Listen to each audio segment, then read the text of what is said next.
I'm fascinated by people who dare to change the world. I am also interested in looking at the world exactly as it is, the world that we have, even if it's not the world that we want.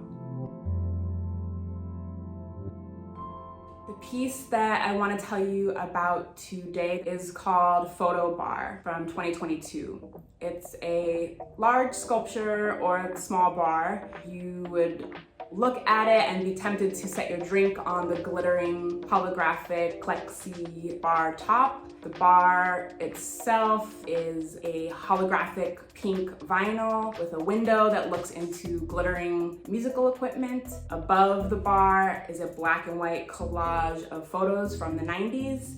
And surrounding the entire piece is a lavender arch of neon glow.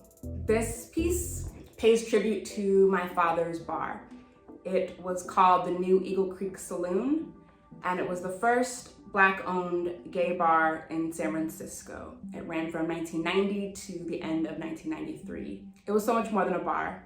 It was a community center, it was a family reunion, it was church, it was surviving the AIDS epidemic together, it was educating each other, arming each other with love and community, and it was also just being fly and sharing space and sharing kisses and dances and music and all of these tiny moments that we know are actually magical and monumental.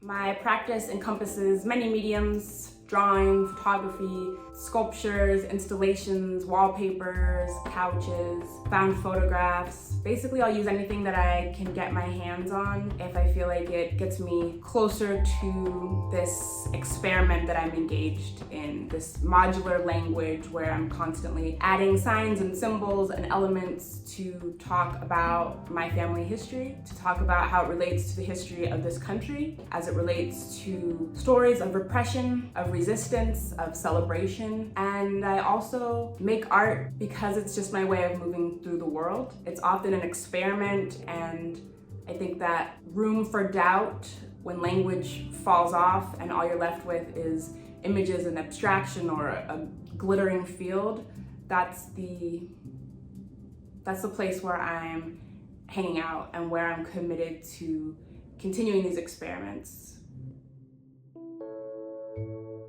Like a lot of the artists in the exhibition, I rely on photography for its ability to capture a moment, to historicize a moment, to document a moment, while also acknowledging its own inability to actually freeze time. So as soon as you capture the moment, it's captured and also over. And the opportunity to know that these photographs are your history, but at the same time, I get to look at them with this very formal lens. I'm looking at composition, I'm looking at color, and this conversation that's being had between, the original moment the photograph was taken and the way that I am referencing or reframing it today.